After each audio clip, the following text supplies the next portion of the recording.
waxbarashadu waynoo wanaage waxbarashadu waynoo wanaage walaalayaalo wada ogaada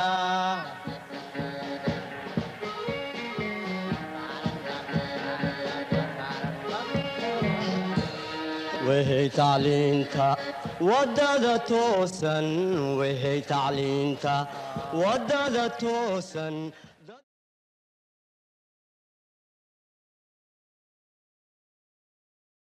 Salam alaikum. Dans cette vidéo, nous allons vous présenter les objectifs à atteindre sur tableur destinés pour les classes de terminale ES, SG et L. Premier objectif, adressage des cellules et récopie d'une formule. Deuxième objectif, trier et filtrer des données. Adressage des cellules. Une cellule est repérée par le nom de la colonne suivi du numéro de la ligne. Exemple, C21, colonne C, ligne 21. On ajoute parfois le symbole $ devant le numéro de la ligne et ou devant le nom de la colonne. Lors de la récopie d'une formule, le symbole $ empêche la modification de la lettre ou du nombre qui le suit. Il existe 4 façons d'écrire l'adresse d'une cellule. Par exemple, A1, colonne A et ligne 1. Adressage relatif, type d'adressage. Ce qui se passe lors d'une récopie de la formule, le numéro de la ligne et le nom de la colonne peuvent changer.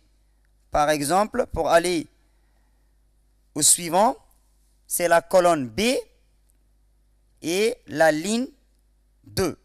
Ici, A, symbole $1. Adressage mixte, le numéro de la ligne est figé. Ici, le numéro de la ligne ne change pas. Ce qui change uniquement, c'est la colonne. Par exemple, on peut passer B1, C1, la ligne reste toujours fixée, mais la colonne change. Le troisième, symbole $A1. Adressage mixte toujours, le nom de la colonne est figé. C'est-à-dire ici, la ligne varie, mais la colonne ne varie pas. La ligne varie, mais la colonne ne change pas. On aura toujours la colonne A, mais ligne 2, colonne A, ligne 3, colonne A, ligne, etc., etc. Dans le dernier cas, le symbole $ est devant la lettre, et ici, le symbole $ est aussi devant le numéro. C'est-à-dire, adressage absolu, la cellule est figée. La colonne ne varie pas, la ligne aussi ne varie pas. On est toujours dans la cellule A1, colonne fixée, ligne aussi fixée. Voici un exercice extrait du bac second tour SG 2017. Le tableau ci-dessous, extrait d'une feuille de calcul automatisée, permet d'observer la valeur d'un capital déposé dans une banque à intérêt composé. La première question, une formule a été entrée dans la cellule C6, puis recopiée vers le bas jusqu'à la cellule C10. Parmi les 4 propositions suivantes, réécrire sur la copie la formule qui convient. Par exemple, si on choisit la dernière formule, égale C1 fois F1. On saisit la formule dans la cellule C6. Une formule commence toujours par égal C1 fois F1. Entrée. Puis on tire cette formule vers le bas. Et ça affiche 0, 0, 0. Voilà, on n'a pas les mêmes valeurs. On n'a que des zéros. Alors, cette formule est fausse. Par exemple, on essaie de choisir la proposition C. C1 fois F, symbole dollar et symbole dollar entre ligne et colonne. Dans la cellule C6, on saisit la formule égale C1 multiplié par la cellule F1. En mettant maintenant le symbole dollar en colonne et en ligne. On appuie sur Entrée et puis on tire vers le bas. Donc, ça affiche 0 dans la cellule C7. Pourquoi? Parce que c'est la cellule C2 multipliée par la cellule F1. Dans la cellule C2, il n'y a rien du tout, c'est vide. Multiplié par ces valeurs-là, ça donne toujours 0. Pareil, dans la cellule C3, multiplié par F1, ça va toujours donner 0 tant que cette cellule est vide. Donc l'affirmation qu'on a choisie ne correspond pas. Cette affirmation qu'on a choisie ne correspond pas à notre cas. Alors on prend maintenant la proposition B. E5 fois F1. On saisit la formule ici, égale E5 multiplié par F1. On appuie sur Entrée et puis on tire vers le bas cette formule. On a dans la cellule C7, on a 0. Pourquoi? Parce que la cellule E6 multipliée par F2. La cellule F2 est vide. Tant que c'est vide, ça affiche tout le temps 0. La même chose dans cette cellule, c'est la cellule E7 multipliée par la cellule F3 est aussi vide. Enfin, le choix est pour la proposition A.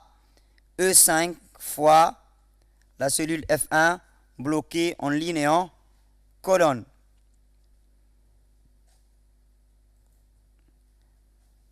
On saisit la formule ici, égale E5 multiplié par la cellule F1 qui est figée en ligne et en colonne. Voilà, on appuie sur Entrée et puis on tire cette formule vers le bas.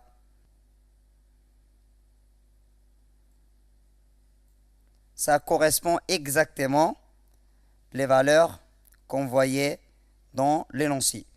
Donc la bonne réponse qui convient, la formule qui convient est celle de la première proposition.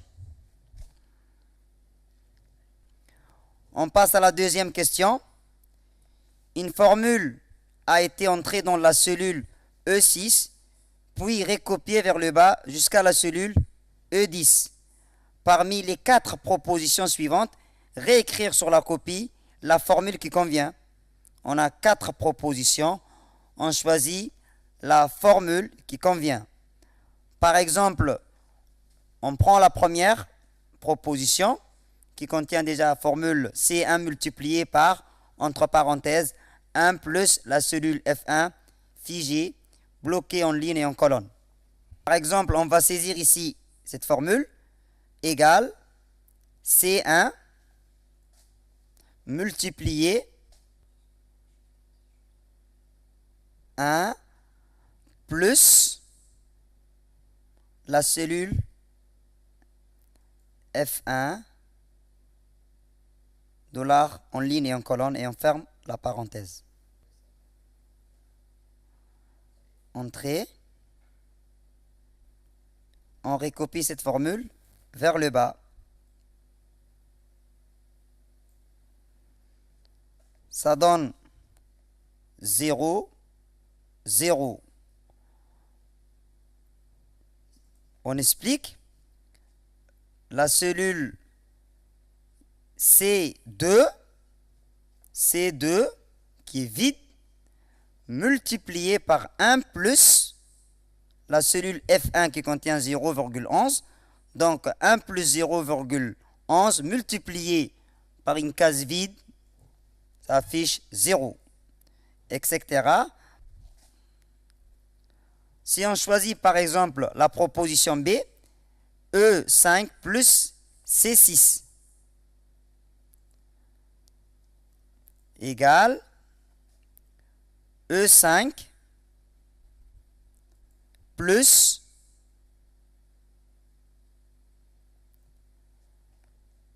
C6.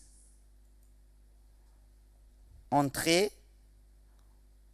On recopie cette formule vers le bas.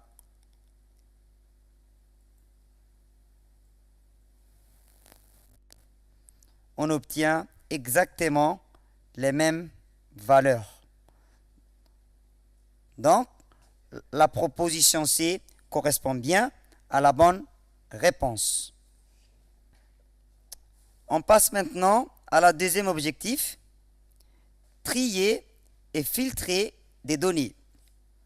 L'option de filtre automatique permet de filtrer les lignes d'un tableau en fonction des critères choisis. Lorsque les filtres automatiques sont actifs, des listes déroulantes apparaissent dans les cellules de titre du tableau. Chaque en-tête de colonne dispose désormais d'une liste déroulante permettant de filtrer les données selon des critères choisis.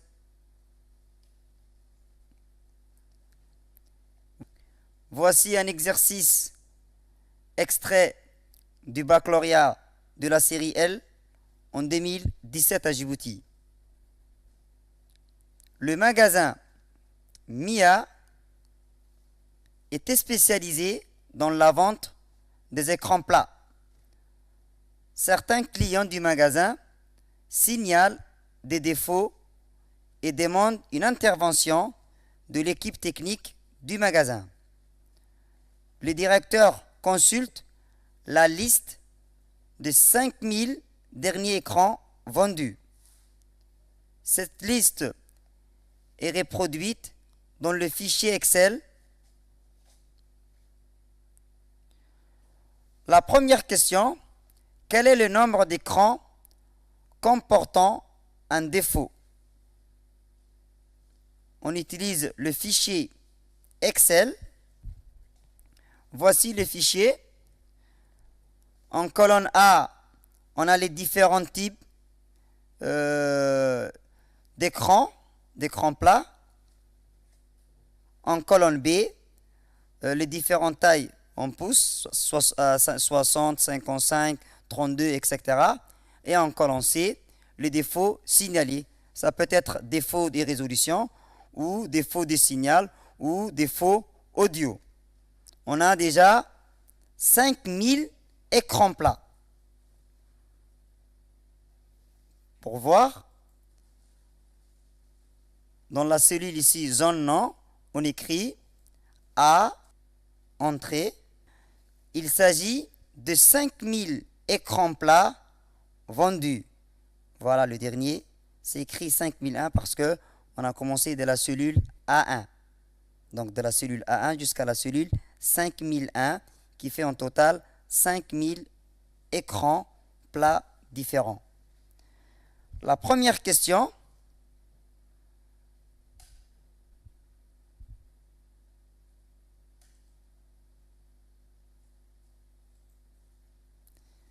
il s'agit, quel est le nombre d'écrans comportant un défaut? Pour cela, dans un premier temps, on clique sur la cellule C1, on sélectionne, et puis on clique sur Filtre. Filtre. Alors, on va cliquer sur le filtre. On va décocher ceux qui n'ont pas de problèmes, ceux qui n'ont pas de défauts. Le cas de vide. On clique OK. 94 enregistrements trouvés sur 5000. Alors, il s'agit de 94 écrans ayant des défauts.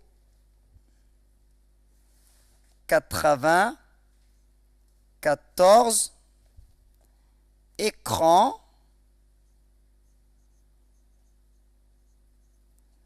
ayant des défauts sur 5000.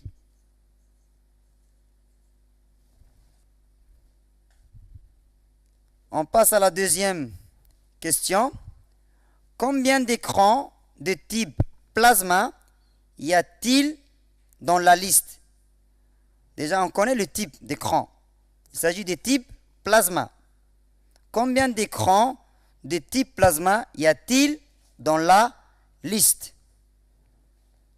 On utilise le fichier. Pour cela, attention, il faut tout d'abord annuler le filtre d'avant. Pour cela, on va sélectionner tout et on valide OK. Alors, on s'intéresse maintenant au type d'écran plasma. Filtre.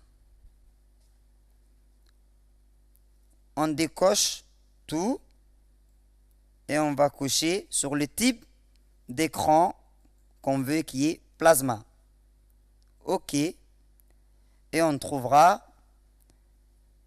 ce qui est affiché 493 enregistrements trouvés sur 5000. Alors, il y a 493 écrans de type plasma dans la liste.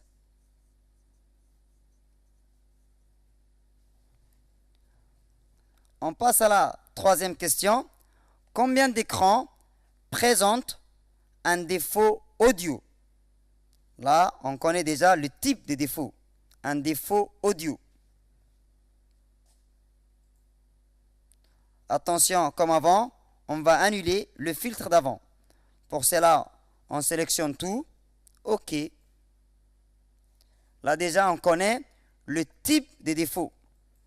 Alors, filtre, sélectionnez tout et on choisit, voilà, le défaut audio. OK. 57 enregistrements trouvés sur 5000. Alors, 57 écrans 57 écrans ayant des défauts audio.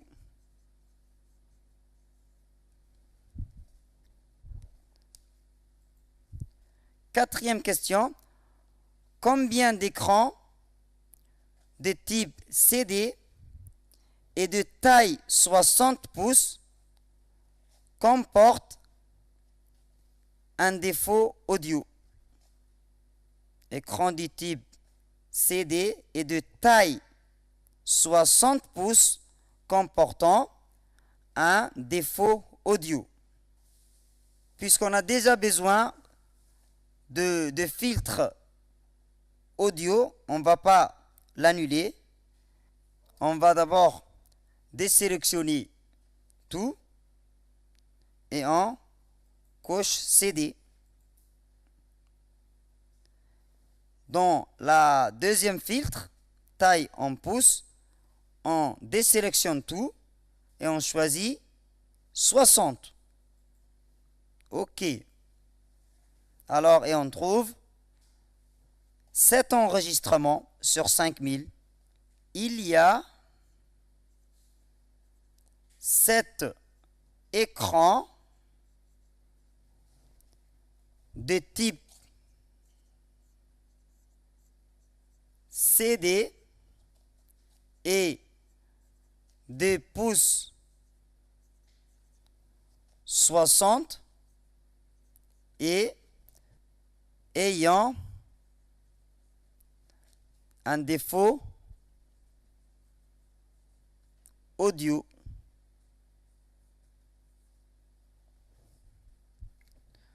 On passe à la dernière question. Sur quel type d'écran les clients ont-ils signalé le plus de défauts?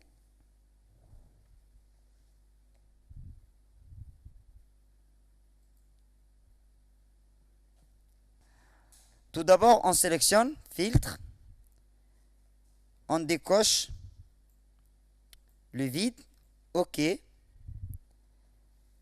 Pour le A, on décoche sélectionner tout, on coche CD, OK. « 26 enregistrements trouvés sur 5000. Maintenant, pour le deuxième type, 10 enregistrements trouvés. Ainsi de suite pour l'autre type, 4 enregistrements trouvés. Pour HD, 10 enregistrements trouvés.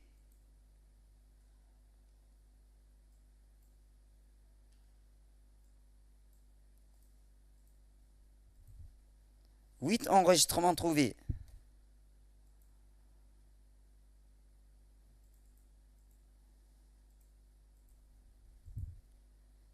Dix enregistrements trouvés.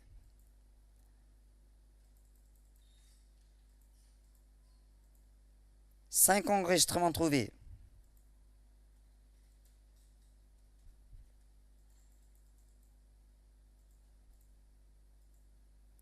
Huit enregistrements trouvés.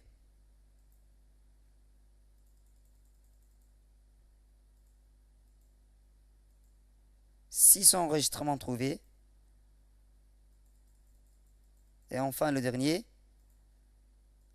7 enregistrements trouvés. Quel type d'écran les clients ont-ils signalé le plus de défauts? C'est uniquement dans le cas de type CD qui a plus de défauts par rapport aux autres types d'écran. Merci de votre attention. Je vous souhaite une très bonne chance pour le baccalauréat.